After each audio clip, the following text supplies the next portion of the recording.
argumentos que han querido dar los que quieren y apoyan y exigen la ley en favor del divorcio. Ni es un derecho, ni es una conquista feminista, ni es una cosa imparable, no, es todo lo contrario. El aborto no es un derecho de nadie, porque nadie tiene derecho a matar y privar de la vida a una persona. ¿Por qué los que gritan tanto por el aborto no gritan cuando matan en la guerra a tantos miles de infelices?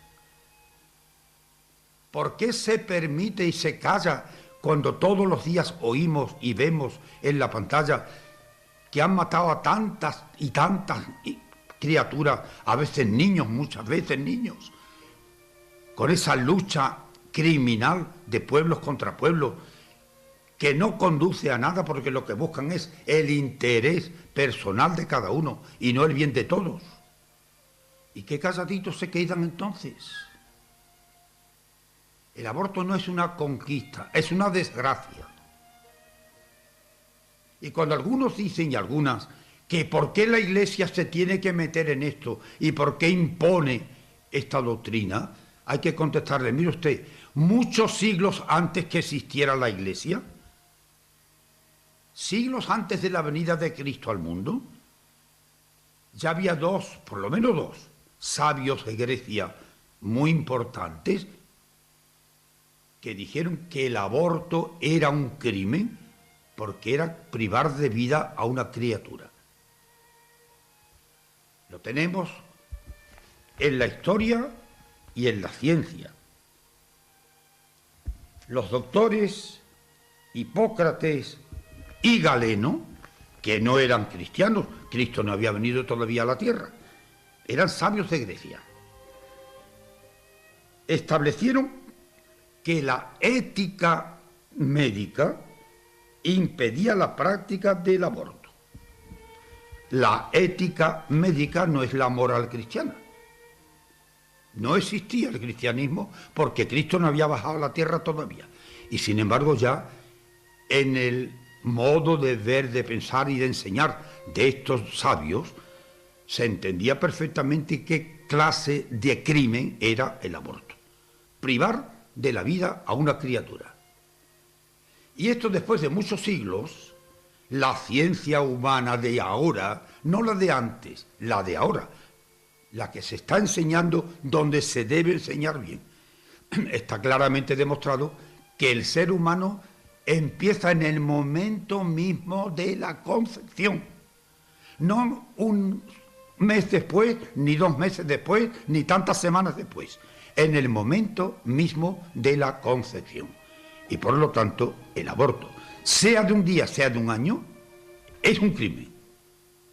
Lo es, no porque lo diga la Iglesia, sino lo dice también la ciencia.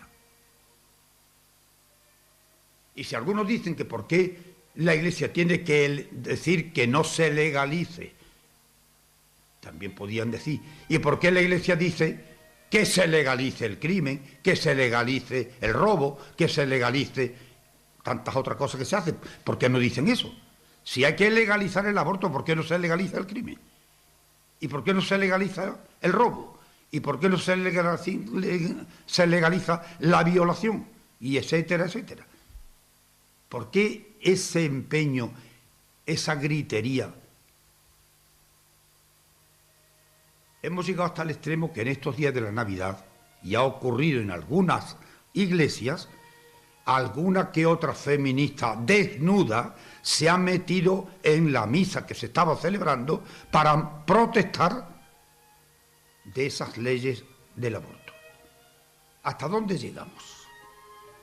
Esas mujeres que luego dicen que no se respeta su dignidad, ¿y ellas la respetan?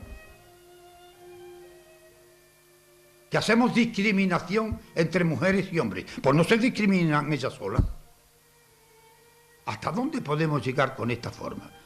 Bueno, esto, como veis, no es que valga mucho que digamos en un tiempo como estamos de Navidad. Es un tiempo muy a propósito para hablar de Cristo, de su nacimiento, de la felicidad de unos y de otros, de tantas, como hemos repetido, felicidades de estos días, a veces con mucha buena voluntad y a veces por compromiso.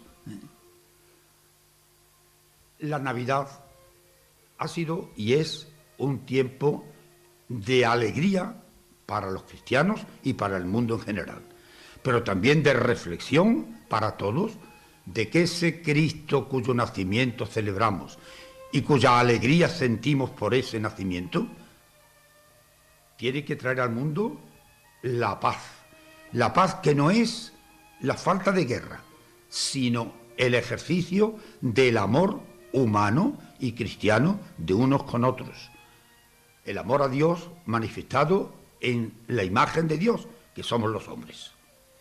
Y esto es lo que en este día especialmente, al final de este año ya, cuando nos quedan pocas horas para concluirlo, os deseo de verdad con todo mi corazón que entendamos y que intentemos vivir el mensaje de Jesucristo, el que los ángeles cantaron en Belén: la paz en la tierra a los hombres de buena voluntad. Que así sea. 8. Espacio patrocinado por Cash Santo Domingo.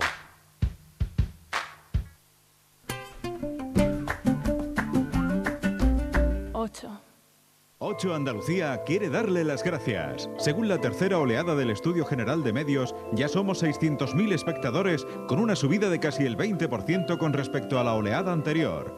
98.000 andaluces más que han optado por nuestra programación 100% andaluza, basada en la información, el análisis, la cultura y el entretenimiento. Una suma total que duplica prácticamente la audiencia del